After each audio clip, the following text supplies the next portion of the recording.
with the sun on her shoulders and the moon by her sides, she trails to the ocean with an evening flow tide. She whispers in soft words that beckon to me, then rolls on to join with the Labrador Sea. As populations of Atlantic salmon worldwide are in decline, there are groups and organizations who are working to reverse trends and bring Atlantic salmon stocks back to historical levels. A like-minded group of international stewards from Canada, Sweden, and Ireland are working with Canadian government to understand the science of the fish's habitat and their movements. The vision is to increase Atlantic salmon populations on a micro level, a river-by-river level, eventually with the plan to implement the science and successful transfer of the plan on rivers around the world. The world with its splendor and choice places too, I've seen its apparel pristine.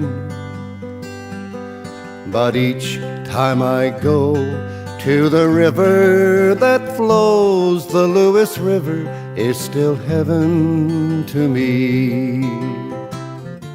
Atlantic Rivers Outfitting Company and Loop Tackle and Design, in conjunction with Canada's Department of Fisheries and Oceans, have begun the process of understanding just that. Understanding the natural history of the fish in a place where Atlantic salmon populations have remained basically unchanged for hundreds of years. Labrador, Canada. The last frontier for Atlantic salmon. But why? Populations of Atlantic salmon are not doing as well as they were historically. In Canada, the populations of Atlantic salmon in the southern areas are doing very poorly in recent years. The populations in Labrador appear to be much more healthy. The reasons for the decline in the south are unknown. It mostly appears to be marine survival. One of the main factors could be there's been large changes in the ecosystem. It could be prey availability, the timing of when the smolts come out. Also, they'll encounter predators. It's not an easy life for a small Atlantic salmon in the marine environment. Marine survival is less than what it used to be. But Labrador is different. So the historic populations of Labrador were a lot more than they are now. We're not seeing the salmon that leave the river, mature and come back to the river as adults. It's better to collect the data now because, we don't know. Climate change, as it moves in, it's expected that salmon populations will have further declines. As it warms up, we might see an expansion more north in Labrador. We do have people who have said that they see salmon in rivers that they never used to. It's good to monitor the southern populations to make sure that we don't see the declines that other people have seen. There's very little in the way of man-made impact upon the majority of the rivers. And therefore, I think that Labrador is in a unique position to present itself as a guardian of a very valuable natural resource. We have already seen catch and release regulations in the maritime provinces in an attempt to preserve what is already in trouble. In light of recent return numbers and the physical remoteness and higher population of salmon in Labrador, Atlantic Rivers Outfitting Company and Loop Tackle and Design have started their own science gathering program to be better informed on the populations and movements of the fish on the Hunt and St. Louis rivers in northern and southern Labrador, with the sole purpose of conserving Atlantic salmon in Labrador. I think that the vision in relation to what we do as we engage in sport fishing with the rivers is to recognize that we are custodians for a certain place and time of this fishery and this environment. And therefore, we don't want to take away from it, we want to add something to it. I would compare Labrador to being identical to the Kola Peninsula. In my opinion, Labrador is the final frontier for Atlantic salmon. And therefore, we're looking to equip ourselves with as many facts as we can relative to this waterway or other waterways that we've got responsibility for, is that what we find out should be of value to the many similar rivers up and down Labrador. Canada's Department of Fisheries and Oceans and Atlantic Rivers Outfitting Company set out to begin a multi-year study to understand the movement of Atlantic salmon on Labrador's Hunt River and St. Louis River. So what we're doing here, the fish are being caught angled. They're bringing them into shore where they're put in an anesthetic bath. We're inserting a radio transmitter. The fish is then sutured up and put in a recovery pen. Once the fish is fully recovered, we release them back into the river. The fish that are angled here are angled by really good anglers who know how to handle the fish properly. Any fish that we take in that are not 100% healthy are released back into the river. We keep the stress to a minimum, not just during the angling portion, but during the surgeries. We've done this an awful lot of times now, and we know the signs that the fish that we're releasing are 100% healthy. We're applying telemetry techniques to study salmon at St. Louis River. So we're using a technique called radio telemetry, where we can put tags in Atlantic salmon and be able to track those fish. We're able to know where those fish go by setting up stations. By using a helicopter, we can get these stations in remote places where we want them. It tells me when fish move into a river, how long it takes them to get to their spawning habitat. It tells me when they're spawning. We are also taking DNA clips from these fish. We can determine if they spawn successfully, so we can prove that those salmon that were caught and released successfully spawned and produced young. The receivers are set up on the river year-round, and as the fish pass by these strategic points, the time that the fish pass by the point and how long it takes them to get past the point are recorded on the receiver, as well as power levels. Aerial surveys on a weekly basis helps us better understand the fish positions and locations for fish that are between our stations. We have some salmon with acoustic tags. It's designed to transmit a signal underwater. From this part of the study, we're getting information when the fish is at sea. There's also a network of receivers along the Labrador coast. The tags that we're using here are good for approximately 2 years, so we'll get 2 full spawning cycles out of these tags.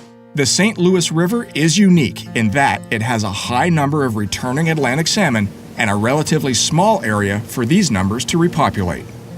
The St. Louis River, like other rivers in Labrador, they have prime habitat for Atlantic salmon. The water temperatures are cooler. There's lots of flow, lots of water, cooler water coming in from the headwaters. So, there's a lot of good spawning habitat, and they're very clean. A lot of the rivers are clear, they're not silty. And so having clear, clean, cool water makes for good Atlantic salmon habitat. The river terrain changes quite dramatically throughout its 175-kilometer stretch. Traveling upstream from the estuary, the St. Louis changes from a sprawling lowland rolling environment to one of narrow, steep canyons and fast-moving volumes of water. 10 kilometers from the mouth, we meet the first set of falls, a tri-tiered partial barrier to salmon migration. Salmon do make it up and beyond this set of falls and have 30 kilometers of pristine spawning habitat before coming to the second waterfall. The research program has determined the second falls is a barrier to salmon even though it has a lesser elevation than the first falls. The second falls is a moderately dipping 20-meter-long smooth sheet of outcrop without any flow disturbance. Salmon have been observed attempting to make it above this structure and simply require some turbidity in water flow to successfully ascend and populate the upper sections of river. This is the genesis of our project on the St. Louis River. We hope to create the needed turbidity to allow salmon to navigate the falls deemed to be barriers to migration. By creating a tiered fishway on the second and third set of falls, you effectively open up an additional 135 kilometers of spawning habitat. The St. Louis River has the potential to increase its salmon habitat by 300+% and eventually become one of the best rivers in the province for Atlantic salmon returns. Churchill River, 856 kilometers with no salmon returns. Eagle River, 280 kilometers, and it has the best returns in Labrador. Atlantic, 270 kilometers, hosts large salmon. Return numbers are yet unknown. Exploits River, 246 kilometers, 30,000 salmon returns each year. Gander River, 177 kilometers, estimated returns unknown. St. Louis River, currently 40 kilometers, can expand salmon habitat to 175 kilometers. Humber River, 120 kilometers, estimated returns unknown. The following are Atlantic salmon return numbers on a few significant rivers in Labrador.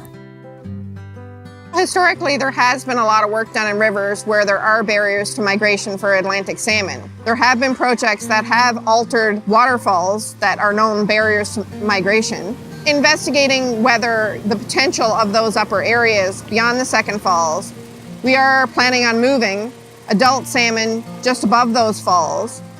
So if we move salmon up to those areas, will they stay and spawn there? So by tagging them and tracking them, we'll know if they might just turn around and come back down.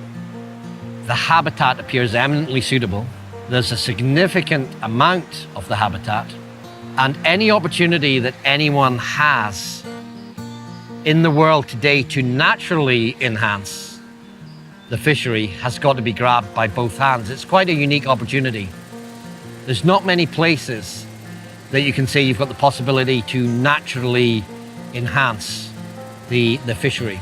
The Second Falls on St. Louis River has been classified as complete barrier to migration.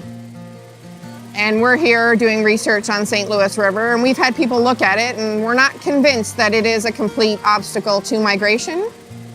But we still have a lot more work to do up there to see if there are any salmon above those falls. And after weeks of electrofishing and netting, there were zero signs that salmon have been able to negotiate the Second Falls. So above those falls, there is actually a lot of good spawning habitat. Creel studies indicate a small population of brook trout and suckers were the only species found upriver from the Second Falls. The potential of the river above these barriers is huge. If you could get fish in other areas of this river, you would increase production of Atlantic salmon from St. Louis River. We've started with the Lewis and the Hunt because there was no data sets whatsoever. This is expandable beyond what we're doing here at the Lewis and in the Hunt with our tagging programs, with our data collection. The objective would be to do this on all rivers in Labrador. 42% of the tagged salmon that are thought to have spawned in the river, 8 of 19 salmon, remained above the Second Falls. Salmon that moved downstream of the Second Falls prior to spawning, 58%, or 11 out of 19, did so 2 to 35 days after release, with an average of 15 days. 63% of all tagged salmon, 17 of 27, were detected in the river estuary after spawning, October 18th through November 27th. 5 salmon moved to an area 14 kilometers upstream of the release site and remained there through the spawning season. These salmon were able to migrate over the Third Falls, which was thought to be a partial barrier to migrating salmon.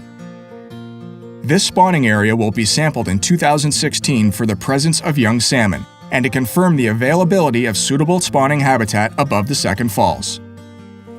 What sets the St. Louis River project apart from other colonization projects is the presence of a healthy run of Atlantic salmon. The project seeks to further enhance the population substantially with minimal effort. Tens of millions of dollars have been invested with the hope to restoring Atlantic salmon populations on many rivers throughout Atlantic Canada and northeastern United States. The proposed Second and Third Falls initiatives at the St. Louis River only requires a few days to create sufficient turbidity for salmon. The St. Louis River already has robust returns, yet its potential can be much greater. Establishing the means for salmon to access an additional 135 kilometers of habitat can only help the salmon species, and in the future placing the St. Louis River on the list as one of the best returning salmon rivers in Atlantic Canada.